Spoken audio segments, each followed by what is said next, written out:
What is going on today, YouTube? Hope you guys are doing fantastic.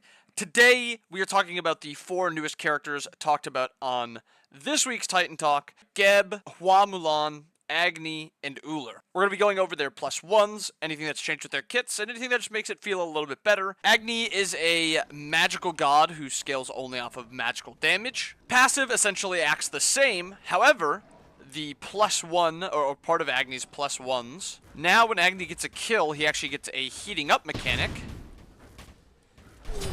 where he continues proccing his combustion on people, so it's just a lot of extra damage. If he doesn't get that first kill in a team fight, he could snowball a fight pretty easily. It is a very feels good though. For Agni's 1, you can actually proc Agni's 1 outside of the immediate circle. You'll see this little fumes are actually a little bit outside of it. So if you dash on the outskirts of it, it still procs your 1. It's not something where it has to be, you know, actually on this line. It procs a little bit outside of it too. And that's something that stays the same in SMITE 1. It's just a lot easier to see in SMITE 2. You can actually show it. No changes to the 2. Essentially the same thing. Line ability, same distance, all that good stuff. The 3 has a slightly better look to it. Like when you used to proc it used to be like different sections and it looked very weird. This, it's a lot more consistent, where it's like a line wherever you're actually dashing, so you can actually see, you know, exactly where Agni's flame is going to tick on you and do damage. The second to last thing with Agni, but probably one of the more interesting things, is Agni now gets access to all bombs as soon as he hits level 5. So, you know, you're leveling up, you just hit level 4, you hit level 5, instantly you got access to all 3 of your bombs. Another thing with Agni's ultimate is they changed around a little bit how slow you move and how the slowing works. Like, it used to be like a lot abrupt, you'd stop and then keep going. Now it's like a gradual slowdown and then you speed back up. And it makes it look a little bit more smooth, and it seems like it's easier to control him. Also, this is just a me thing. I swear his dash goes farther. Like, it's gotta.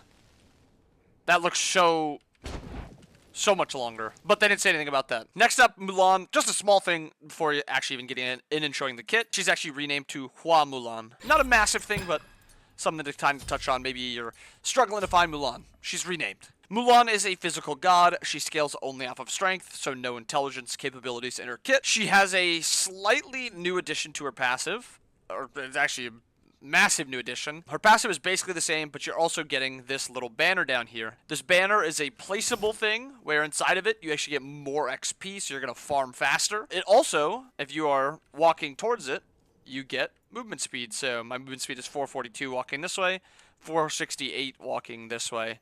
And then no matter what, as long as you're walking inside of it, you'll have 468. You don't have to be facing it once you're inside the circle. But like if you're just around it, you're not going to get that movement speed. But the most important thing about this is that it is a XP increase. So if you're farming evenly in solo lane, if you're placing this down, you'll actually be out farming. It has 5 hit procs, so if somebody walks up, autos it 5 times, they'll kill it. So you have to make sure you place it smart.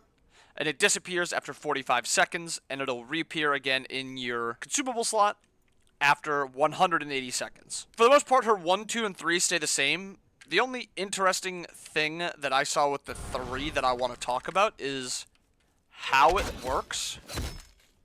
So, if you hit your 3, or say you miss your 3, you can start walking a little bit faster. So say, you can also like aim it a lot easier, so like that one's just to show you the little aim.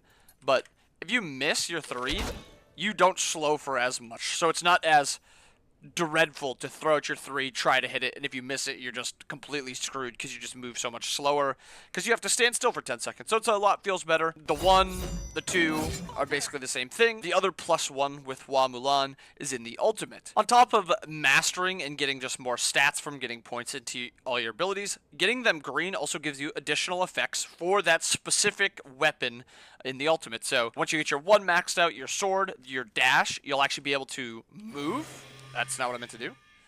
You'll actually be able to move, so you can kind of twist. Once you max out your 2, this is something you can't really see. And you can't really see your 3 also, so I'll just explain them both together.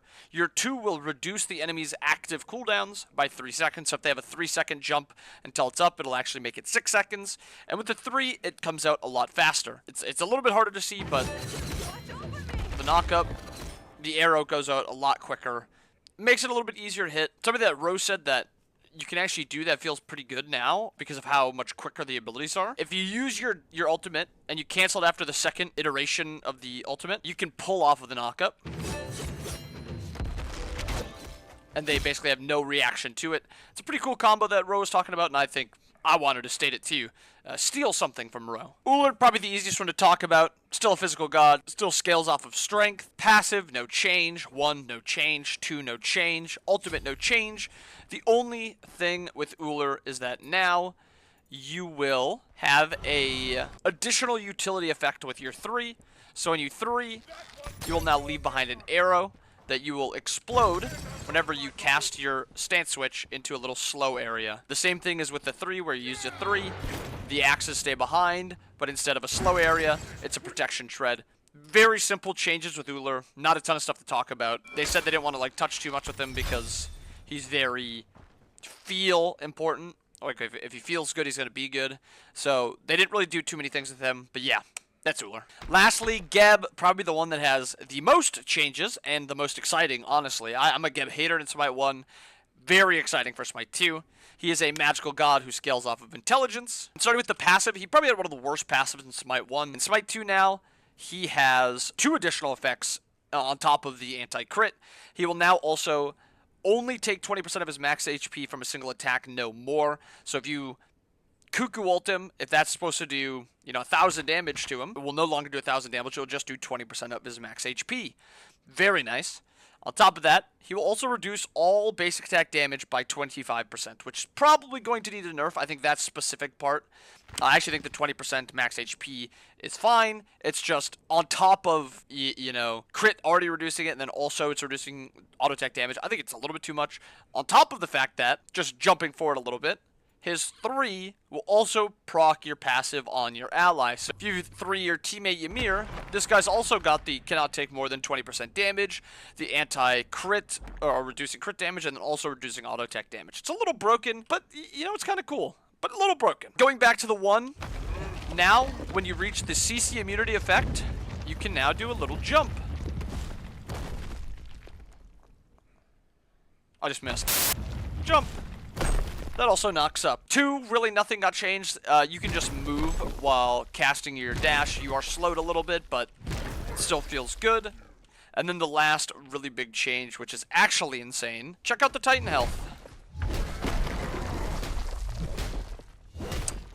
Yeah, your ultimate 15% of the enemy's current health actually works on objectives. So if you want to take time, well, not even take time, but use the resource of using your ultimate on a fire giant, a gold fury, a titan, yeah, you'll want to use it as soon as possible for that extra burn. It's current health, so the healthier they are, the more effective that damage is. But if you're really going to an objective and you're trying to shred it as quick as possible, your Geb dropping ultimate is going to absolutely destroy the objective. But yeah, those are the 4 new gods. Let me know down below what you guys are excited about with all these gods. Personally, I think they actually knocked it out of the park with Geb. I think Clumsy was in his bag. I'm excited to play Geb, which is something that I've not said in 10 years. But this combined with the aspect, they're cooking. But I hope you guys enjoyed the video. I hope you guys have understood. I'll see you guys again next time. Peace.